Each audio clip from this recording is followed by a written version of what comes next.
Do me a favor and look at the back of your smartphone really quick. Chances are you have multiple cameras. Can you guess which company did that first? It wasn't Samsung, it wasn't Apple, it was Kodak. Freaking Kodak. And the more I dig into Kodak's digital camera history, the more I'm finding some pretty incredible innovations. But when we talk about Kodak digital cameras, you probably only remember these, which I never thought these were any good. So when Kodak failed to succeed in the digital camera market, I assumed it was because of cheap, crappy cameras like these. But as you should expect by now, there is more to the story than that. Turns out Kodak had a lot of digital firsts that were a big deal. Like, let's start with the fact that Kodak invented the first digital camera. It was 1975, and the first CCD imaging sensor was produced as sort of a science experiment and was first being used in military applications. As the story goes, a manager at Kodak mentioned it to a new employee, Steven Sasson, we'll just call him Steve, suggesting that he look into creating some sort of camera with it. Later that year, and a lot of frustrations later, the first digital camera was born. Kodak now faced what is famously known as the innovator's dilemma. The innovator's dilemma is this idea that established companies typically only innovate by improving existing products to serve existing customer needs. Innovations that would serve niche and up-and-coming markets are deemed too risky and too expensive to pursue, yet it's those types of innovations that will actually help the company in the future. It seems obvious now that investing in digital cameras would have been a good idea, but back then Kodak faced at least two major problems in doing so. First, Kodak had discovered decades ago that the more profitable business was not in making cameras themselves, but in the film and the chemicals used to develop photos. Chemicals in film are consumable and need to be purchased repeatedly, and digital cameras threaten to reshape the entire business model. And the second reason goes back to that innovator's dilemma. Here's this new unproven technology that doesn't currently meet any of their customers' needs. Should we invest large sums of money into it? In hindsight, that's an obvious question. And Kodak, after some failed ventures, wisely shifted its research and development into digital photography by the 1980s. And that's why I think most people get this story wrong. Kodak didn't ignore digital trends. They actually invested large sums of money and people power into these projects, perhaps more so than any other company could given their size and influence in the photography world. And they had some major successes. In the early 90s, Kodak announced a restructure that, along with getting a new CEO, involved dropping some of their investments in film and making a clear plan to transition to digital. But there was a major curveball. Film demand in the 90s was actually increasing, and a relatively new competitor, Fujifilm, was taking a big part of that market share. Both of those things made the transition to digital that much more confusing. Kodak began producing their first digital cameras, which are really just these sensors and backs slapped onto the back of Nikon SLRs, which some sources I read said Nikon wasn't even aware of this until Kodak announced it. Later models were a more collaborative effort. These were smaller sensors with big crops and low resolution, but the speed of digital made this popular in photojournalism as the first real viable alternative to film. During this time, they also made digital sensors for other companies and even made cameras for other companies, most famously the Apple Quicktake, which was arguably the first massively successful consumer digital camera.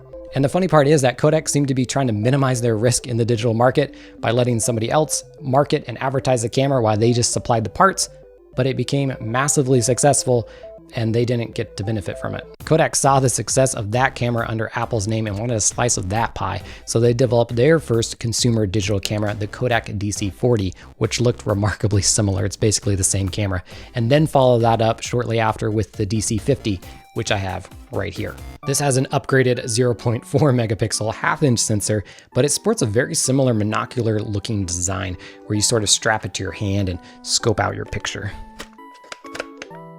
These cameras use the massive PC MCIA cards. I don't know if you remember these, and they're tough to find readers for nowadays, but I found one that's a CF card adapter. It just fits in there like that, and it works like a charm. Core to Kodak's digital transition strategy of the 90s were these self-service kiosks. You may remember seeing these or even see something like it today. This is where customers could go up to and on demand use a kiosk in their local drugstore to download pictures from various media types. They could even scan digital negatives, do some digital editing, and then print out their photographs. Essentially, this was Kodak's digital version of what they had discovered all the way back in 1888. And that is that you take the pictures and we will ease the process of developing those photos and getting them into your hands for a fee, of course. In Kodak's defense, this was moderately successful, but as you and I know, not at all where digital photography was headed.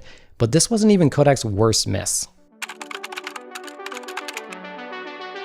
Kodak was one of 4 camera makers to get on board with Digita OS, a brand new universal camera operating system that allowed companies and even individuals to make third-party scripts and apps for the cameras and share them across devices, even brands. Despite being what I think is still one of the most innovative ideas to come out of early digital photography, it was a total commercial flop, and Digita OS, the company, closed its door in just a few years. But at the same time, Kodak had something even bigger up its sleeves, as camera companies raced to see who could release the first full-frame digital camera. In late 2000, it was another film era giant that was the first to announce a full-frame digital camera, the 6-megapixel Contax in digital. And although they get history points for being first, the camera was plagued with issues from the start and didn't get released to the public until 2 years later, at which point it was still plagued with issues and it was pulled off the production line in less than a year.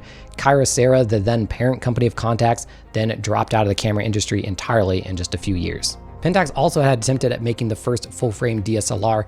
They showed off their prototype, the MZD, which allegedly used the same Philips-made sensor as the Contax. However, they wisely decided to hold back and didn't go forward with that faulty Philips sensor, and they didn't release their first full-frame DSLR until 2016. So with 2 other film giants trying and failing, the race was on to make the first viable full-frame DSLR. In 2002, Kodak announced the second ever full-frame DSLR, the incredibly high-resolution 14-megapixel Kodak DCS-14N, which beat the announcement of the lower resolution and higher-priced Canon EOS 1DS by just 1 day.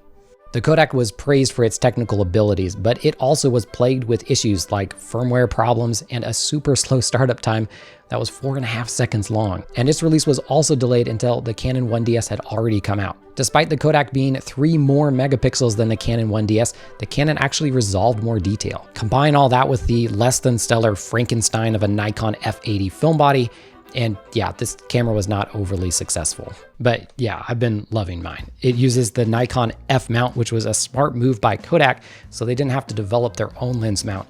And Nikon owners wouldn't get their first full-frame DSLR until 4 years later. So this offered them a path to move their legacy glass over to digital. Not that it worked out that way exactly, but it was a good idea. Check this out. It also has this feature where as you scroll to the menu options, this dedicated display down here gives a detailed description of what each setting actually does, which is freaking amazing. And the images out of this Kodak are great. The colors are gorgeous. Fantastic resolution today, and you can imagine how incredible this would have felt back in 2003. Don't pick up one of these today though. I love mine, but they are hard to find. They have hard to find batteries and chargers and a number of funky issues. The relative rarity of these has also kept the price up, to which point you're better off getting a newer classic full-frame DSLR. This was Kodak's last DSLR. After making some big headlines, they narrowly lost to Canon and they decided to drop their Pro line. Kodak then shifted its business entirely into consumer digital photography. Here's what most people think of when they think of Kodak digital cameras, these cheap, colorful, plasticky point and shoots from the early 2000s. And there's nothing particularly remarkable about them.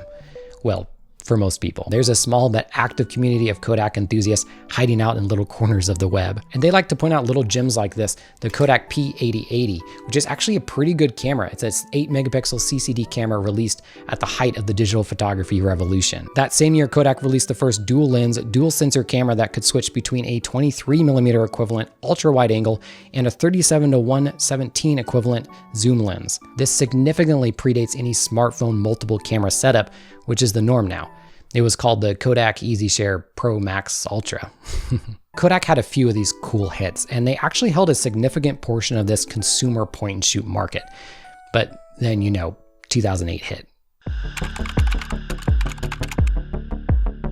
The smartphone boom that we all know shook the camera industry hit everyone hard, but it perhaps hit Kodak the hardest. Remember that Kodak had long dropped its professional line of cameras and was largely positioned into these point-and-shoot snapshot consumer cameras. And remember those self-service kiosks that Kodak was betting on? Well, turns out the new medium for sharing photos was social media and digital feeds. And those kiosks weren't the constant money stream that they were hoping for. In 2012, Kodak filed for bankruptcy, sold their digital camera branding rights to another company, and exited the digital camera industry. But in what has to be the funniest case of irony that I know, Kodak today is making a large comeback.